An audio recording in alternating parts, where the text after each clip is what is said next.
Welcome dear रॉकर्ड्स। आज हम लेकर आए हैं एक सीरीज जिसका नाम है my classmate from far far away. इतना लंबा नाम सुनकर मुझे डीडीएलजे की याद आ गई। खैर, ये एक 16 साल की लड़की की कहानी है, अनोखी कहानी बल्कि, जिसे एलियंस, स्पेस और समुद्र ये सभी चीजें पसंद है। ये अपनी माँ, स्टेप फादर और स्टेप ब्रदर के साथ रहती है। स्टेप ब्रदर का नाम है यूचेन। बाकी दोस्तों, चैनल को सब्सक्राइब करने के साथ बेल आइकन को दबा दीजिए, यूट्यूब का नोटिफिकेशन ऑन रखिए, इंस्टाग्राम और फेसबुक पे आप हमें फॉलो कर सकते हैं। अब चलते हैं सीरीज के अंदर। सीरीज की शुरुआत में सीरीज की हीरोइन मोमो अपनी फ्रेंड जिंग के साथ बोट पर होती है। वैसे इनका नाम सुनकर जिंग को भूख की फीलिंग आई हो, वो जाकर खा ले और वीडियो को लाइक करें। जिंग कहती है कि देखो सब कुछ ठीक हो जाएगा यार, ऐसे मुंह लटका के क्यों बैठी हुई हो। अब एक हफ्ते पहले का फ्लैशबैक दिखाते हैं। मोमो की माँ उसे जगाती है कि तुम्हारी टीचर रोज मुझे कॉल करके कंप्लेन करती है कि तुम्हारी बेटी हर रोज स्कूल लेट पहुंचती है, जल्दी रेडी हो जाओ चलो। इतने में माँ यूचेन को भी नाश्ता करने के लिए आवाज देती है। मोमो फिर लेट हो गई है तो नाश्ता कर नहीं पाती। उसकी माँ उसे 10 यौन देकर कहती है कि कैंटीन में कुछ खरीद कर खा लेना। फिर वो रास्ते में एक बुक पढ़ती हुई जाती है जिसका नाम है a brief history of the universe. तभी उसकी 3 क्लासमेट्स, जो खुद को बहुत स्टाइलिश समझती हैं, वो आकर उसकी बुक छीन लेती है और उसे काफी बुली भी करती हैं। वो कहती है कि तुम लड़कों को अट्रैक्ट करने के लिए इस तरह की बुक्स को पढ़ रही हो। मोमो बुक को वापस मांगती है और कहती है वो बुक मुझे दे दो, तुम लोगों को समझ में नहीं आएगा। इस पर ली फैंग नाम की मेन बुली को बहुत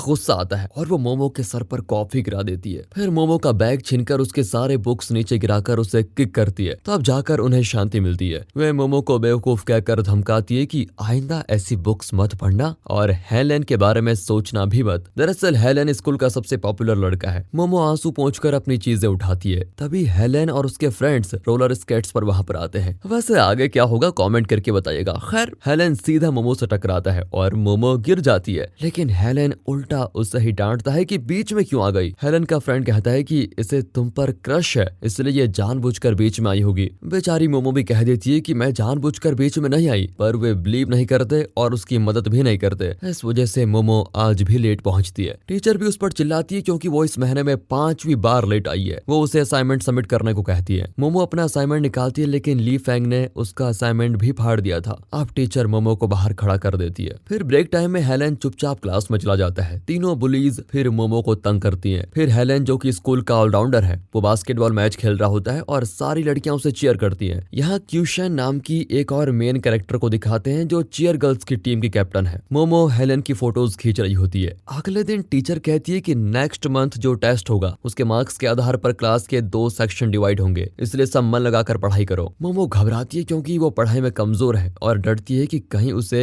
हेलेन से अलग ना होना पड़े। उस रात मोमो अपनी फैमिली के साथ एक बड़े रेस्टोरेंट में डिनर पर जाती है। उसके पेरेंट्स बहुत खुश हैं क्योंकि उनका बिजनेस बहुत ही अच्छा चल रहा होता है। वे दोनों बच्चों से पूछते हैं कि बताओ तुम्हें क्या क्या चाहिए। यूचेन तुरंत कहता है कि पापा मुझे नया लैपटॉप चाहिए। मोमो तो किसी भी तरह हेलेन की क्लास में ही रहना चाहती है, तो वो कह देती है कि मेरे लिए प्राइवेट ट्यूशन अरेंज कीजिए, मुझे अच्छे नंबर लेकर आ रहे हैं। अब ये सुनकर तो उसके पापा एकदम खुश होकर कहते हैं कि बेटा यूचेन का लैपटॉप बाद में खरीदेंगे, पहले तो मोमो का ट्यूशन ही अरेंज करवाएंगे। इस पर यूचेन गुस्सा हो जाता है कि आखिर मोमो में ऐसा है क्या जो आप उसे सपोर्ट कर रहे हैं। उसकी माँ एक छोटे टाउन से आई और अपने साथ में अपनी पागल बेटी को भी लेके आ गई। ये सुनकर मोमो गुस्से में उसे मारती है तो वो उसे धक्का दे देता है। सभी घर लौट आते हैं, लेकिन अलग अलग। मोमो रोती हुई अपने कमरे में जाकर लॉक कर देती है। वो अपना सीक्रेट बॉक्स निकालती है जिसमें एलियंस के कुछ स्केचेस होते हैं। उन्हें देखकर वो कहती है कि इस यूनिवर्स में मुझे समझने वाला कोई तो होगा, पर वो शायद मुझसे कई मिलियन लाइट ईयर्स की दूरी पर है। तभी उसकी फ्रेंड जिंग लिंगो नाम के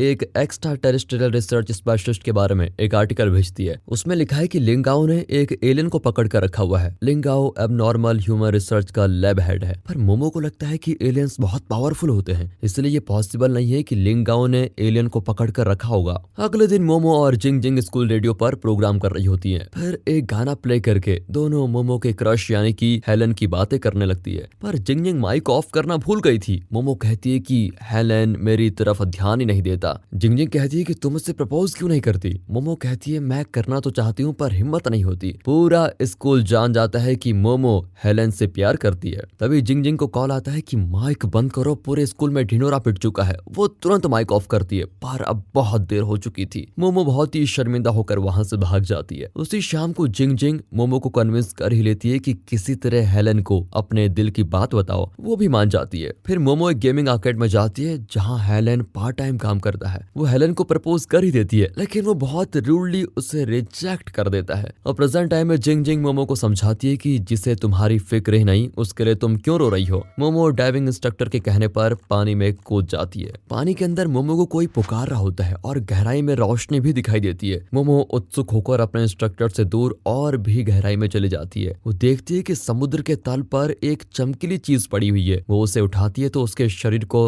रोशनी घेर लेती है और वो बेहोश। फिर जब उसे होश आता है तो उसकी आंखें चमक रही होती है। वो तुरंत ऊपर आती है। उसको देखकर जिंग जिंग बहुत खुश होती है, लेकिन मोमो रिएक्ट ही नहीं करती। वो अब पहले जैसे मासूम और चुलबुली लड़की नहीं रही। उसका ब्रेन एक कंप्यूटर की तरह अपने चारों ओर की इंफॉर्मेशन को प्रोसेस करने लगता है। इस नए प्रोसेस की वजह से वो फिर बेहोश हो जाती है। यहाँ एक अजीब जगह को दिखाते हैं जहाँ लिंगाओ को उसका असिस्टेंट बताता है कि हमारी रिसर्च के बारे में इन्वेस्टिगेशन चालू हो चुकी है। वहाँ मोमो को हॉस्पिटल में लेके जाया जाता है और उसका MRI स्कैन किया जाता है। मोमो को सपने में अपना पास्ट दिखाई देता है। यहाँ बताया जाता है कि अहबू नाम के एक एलियन जनरल जो कि प्लेनेट स्कॉर्पियस को बिलोंग करती है, वो अब मोमो की बॉडी में घुस गई है। उसके प्लेनेट पर दूसरे एलियंस ने हमला कर दिया था, जिसकी वजह से अहबू समुद्र की गहराई में छिपी हुई थी और गहरी नींद में थी। क्योंकि मोमो ने उस चीज को उठाया जिसमें अहबू की आत्मा थी, इसलिए अब अहबू मोमो के शरीर पर कब्जा कर चुकी है। यहाँ मोमो उठकर डॉक्टर को धक्का देकर बाहर चली जाती है और हॉस्पिटल के रूफ पर सूरज की एनर्जी को खींचने की कोशिश करती है, पर धरती पर उसका ये मेथड काम नहीं करता। उसकी दिमागी शक्ति भी कमजोर होती है। इतने में डॉक्टर और गार्ड्स आ जाते हैं और उसे नीचे उतरने को कहते हैं। मोमो जो कि अब अहबू है,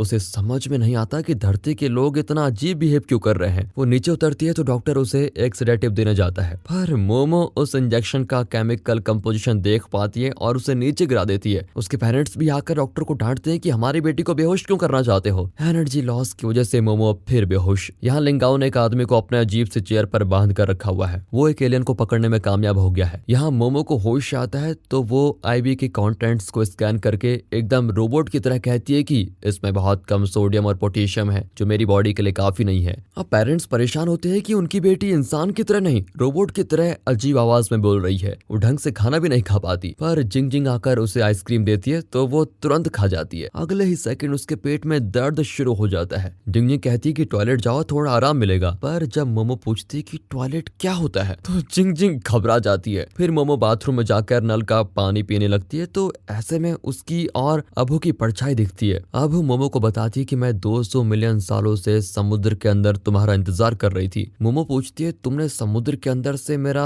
नाम क्यों पुकारा। अबू बताती है कि तुम और मैं एक ही हैं, तुम्हारा काम यही था कि तुम मुझे नींद से उठाओ। 200 मिलियन साल पहले अबू ने अपनी शक्ति का एक भाग ह्यूमंस के पूर्वजों के शरीर में रख दिया था और वो शक्ति कई मिलियन जनरेशन से ह्यूमंस के शरीर में ट्रांसफर होती आ रही थी और अब वो पावर मोमो के शरीर में है। यानी मोमो और अबू एक ही है, लेकिन अलग अलग टाइम पीरियड को बिलोंग करती है और अब यहाँ पर मिली है। अब मोमो कहती है क्या तुम मेरी बोरिंग लाइफ जी पाओगी और क्या मेरी मॉम को प्रोटेक्ट कर पाओगी। फिर शर्माते हुए कहती है क्या तुम मेरी तरह हेलेन से प्यार कर पाओगी। यहाँ सीन कट होता है और मोमो के शरीर में अहबू बाहर आती है। अब अहबू ही मोमो बनकर इस दुनिया में रहेगी। कुछ दिन के बाद मोमो को डिस्चार्ज किया जाता है और उसकी फैमिली उसे लेने आती है। उसी रात मोमो को बुरा सपना आता है। वो कसम खाती है कि मैं कुछ भी करके अपने प्लेनेट वापस जाऊंगी। वो खुद की बॉडी को स्कैन करती है और उसकी बॉडी का सिस्टम उसे बताता है कि वो अपना मसल स्ट्रेंथ कैसे बढ़ाए। उसके मुताबिक मोमो अपनी बॉडी को इम्प्रूव करती है, लेकिन इस प्रोसेस में उसकी स्ट्रेंथ का 15% खत्म हो जाता है। इस तरह कई बार कर करके मोमो बहुत ही स्ट्रांग दिखती है। वहाँ लिंगाओ एक और एलियन कपल को पकड़ लेता है, पर अपनी गर्लफ्रेंड को बचाने के लिए मेल एलियन उसके आगे सरेंडर हो जाता है और फीमेल को भागने के लिए कहता है। उसी रात मोमो अपने भाई का लैपटॉप लेकर उस पर अपना पावर यूज करती है और सैटेलाइट के जरिए अपने प्लेनेट को मैसेज भेजने की कोशिश भी करती है, लेकिन वो काम नहीं करता। अगली सुबह जिंग जिंग आकर उसे लैपटॉप यूज करना सिखाती है। फिर वो बताती है कि तुमने बहुत सारा होमवर्क मिस कर दिया है। मोमो कहती है कि मैं कोई होमवर्क नहीं करूंगी और ना ही कभी स्कूल जाऊंगी। जिंग जिंग बताती है कि कल से स्कूल में मिलिट्री ट्रेनिंग दी जाएगी जो कि बहुत मुश्किल होगा। तब मोमो कहती है कि मैं ट्रेनिंग करने तो जरूर आऊंगी। अब जिंग जिंग शॉक हो जाती है क्योंकि पुरानी मोमो को फिजिकल ट्रेनिंग बिल्कुल भी पसंद नहीं थी। अगले दिन स्टूडेंट्स मिलिट्री ट्रेनिंग सेंटर में पहुंचते हैं। सबको रोल नंबर दिए जाते हैं और मिलिट्री ड्रेस पहनकर शूटिंग करने की प्रैक्टिस होती है। हेलेन जल्दी अपने सारे बुलेट्स फायर करके सबसे पहले शूटिंग खत्म करता है। फिर वो मोमो के पास आकर अकड़ के कहता है कि तुम में शूट करने की ताकत नहीं लगती, तुम राइफल मुझे दे दो और भाग जाओ। पर एलियन मोमो जरा भी रिएक्ट नहीं करती और तुरंत बुलेट्स फायर करने लगती है। फायरिंग खत्म करके वो खाली राइफल हेलेन के पास फेंक कर चली जाती है। बाद में इंस्ट्रक्टर बताता है कि किसने कितने बुलेट्स टारगेट पर शूट किए। सभी एकदम दंग रह जाते हैं कि सबसे ज्यादा पॉइंट पॉइंट्स तो मोमो को मिले हैं फुल 100, यानी उसके सारे बुलेट्स टारगेट पर लगे हैं। और फिर तो आगे के सारे मिलिट्री ड्रिल्स में मोमो का रिकॉर्ड तोड़ परफॉर्मेंस देखकर सभी हक्के बक्के रह जाते हैं। वो वहाँ के ऑफिसर्स के भी रिकॉर्ड तोड़ देती है। आर्मी चीफ तो मोमो की स्ट्रेंथ और स्टेमिना को देखकर एकदम इम्प्रेस हो जाता है। वहाँ लिंगाओ उस मेल एलियन की मदद से एक और बुजुर्ग एलियन को पकड़ लेता है। लिंगाओ उसके ब्रेन का सारा पावर खींच लेता है और आखिर उसे मार ही डालता है। लिंगाओ ने इस आदमी को प्रॉमिस किया था कि अगर वो एक और एलियन को पकड़ने में मदद करेगा तो लिंगाओ उसे छोड़ देगा। इसी भरोसे उस मेल ने एक बुजुर्ग को पकड़वाया था। पर अब लिंगाओ कहता है कि तुम और वो बुजुर्ग एलियन अलग अलग प्लेनेट से हो, इसलिए मैं तुम्हें नहीं छोड़ सकता क्योंकि मुझे तुम्हारे प्लेनेट का भी एक सैंपल चाहिए। ये कहकर लिंगाओ उसके ब्रेन का भी पूरी पावर खींच लेता है। इन दोनों के ब्रेन पावर से भी लिंगाओ का सैंपल फ्लास्क भरता नहीं। अब उसे और भी एलियंस की जरूरत है जिससे कि ये फ्लास्क भर जाए। लिंगाओ थोड़ी और रिसर्च करता है तो उसे मोमो के बारे में पता चलता है। फिर वो मिलिट्री कैंप के पास अपनी कार रिपेयर करने के बहाने मोमो पर स्पाई कर रहा होता है। जब मोमो वहां से गुजर रही होती है तो वो जानबूझकर ईंटों को गिरा देता है जिसकी वजह से गाड़ी उसके ऊपर गिरती है। फिर वो हेल्प हेल्प करके चिल्लाता है। मोमो तुरंत उसके पास जाकर कार को उठाती है और लिंगाओ को बाहर खींचती है। अब लिंगाओ को यकीन हो जाता है कि मोमो भी सुपर पावर्स वाली एक एलियन है। उसी रात मोमो अपने लैपटॉप पर पृथ्वी पर अपने